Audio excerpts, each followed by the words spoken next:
भीमराव यांनी पुरोगामी हा महाराष्ट्र घडवला याच महापुरुषांनी.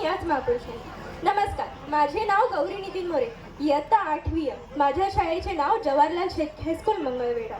मी आज ज्या विषयावर बोलणार आहे तो एक केवळ इतिहास नसून तो एक विचार आहे, ती एक प्रेरणा आहे आणि आपल्या भविष्याचा मार्ग आहे. म्हणजे 14 एप्रिल डॉक्टर बाबासाहेब आंबेडकरांच्या जयंतीनिमित्त मी माझे विचार मांडण्यासाठी येथे उभे आहे.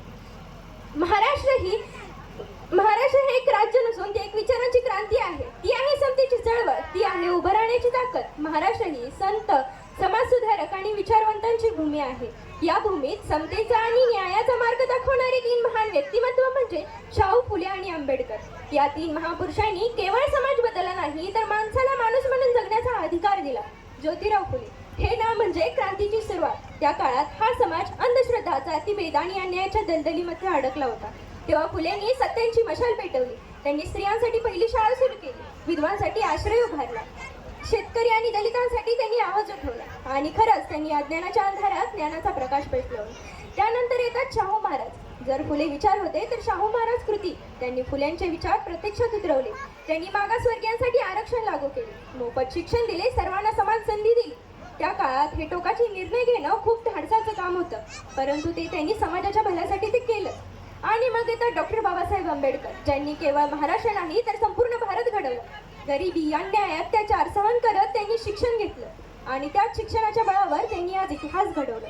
डॉक्टर बाबासाहेब आंबेडकरांनी अत्यंत कठीण परिस्थितीतही शिक्षण घेऊन स्वतःचं आयुष्य घडवलं आणि त्यांनी नेहमीच सांगितलं की शिका, संघटित व्हा आणि संघर्ष करा. त्यांच्या या विचारांमुळे समाजात समता, स्वातंत्र्य आणि बंधुता या 3 महामूल्यांची रुजवात झाली.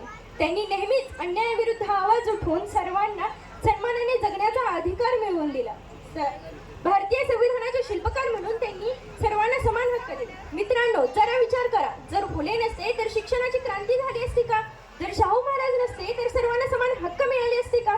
आणि जर डॉक्टर बाबासाहेब आंबेडकर नसते तर सर्वांना सन्मानाने जगण्याचा अधिकार मिळाला असता का? नाही, कधीच नाही. म्हणून तर आज आपण म्हणतो की शाहू फुले आंबेडकर म्हणजे महाराष्ट्राची ओळख आहे. पण मित्रांनो, एक प्रश्न आहे, आज आपण त्यांच्या विचारांप्रमाणे जगतो आहे का? नाही, कधीच नाही. म्हणून तर त्यांचे नुसते फोटो लावायचे की त्यांचे विचार आपल्या जीवनात उतरवायचे हे पूर्णपणे आपल्याच हातात आहे. आजची तरुण पिढी म्हणून शिक्षण घेणं, जागरूक होणं आणि अन्यायाविरुद्ध उभं राहणं ही आपली जबाबदारी आहे. आपण जर त्यांच्या विचारांचा मार्ग स्वीकारला तरच खरा प्रगत आणि समाजवादी महाराष्ट्र घडेल. जेथे समता आहे तेथेच खरा विकास आहे, जेथे शिक्षण आहे तेथेच खरे स्वातंत्र्य आहे आणि जेथे न्याय आहे तेथेच खरा महाराष्ट्र आहे, तेथेच खरा महाराष्ट्र आहे. म्हणजे शाहू फुले आंबेडकर म्हणजे महाराष्ट्राची ओळख आहे. शाहू फुले आंबेडकरांचा महाराष्ट्र म्हणजे शिक्षण, समता आणि न्याय यांचा संदेश. शाहू फुले आंबेडकरांचा अनमोल वारसा विशेष भेदभाव मिटवून उभा राहावं समाज, भेदभाव मिटवून उभा राहावं समाज, हाच त्यांच्या कार्याला दिलेला खरा साथ. सामाजिक बदल घडवूया, सर्वांच्या हक्कांची जपणूक करूया. सामाजिक बदल घडवूया, सर्वांच्या हक्कांची जपणूक करूया. शाहू फुले आंबेडकरांचा वारसा पुढच्या पिढीसाठी मार्गदर्शक बनवूया. शाहू फुले आंबेडकरांचा वारसा पुढच्या पिढीसाठी मार्गदर्शक बनवूया. आज आपण जो पुरोगामी महाराष्ट्र पाहतो तो या महामानवांच्या त्यागाचा आणि संघर्षाचा परिणाम आहे. त्यांचे विचार केवळ भाषणात न ठेवता ते आपल्या आचरणात आणणे हीच त्यांना दिलेली खरी श्रद्धांजली ठरेल. एवढे बोलून मी माझ्या वाणीला विराम देते. धन्यवाद. जय हिंद, जय महाराष्ट्र.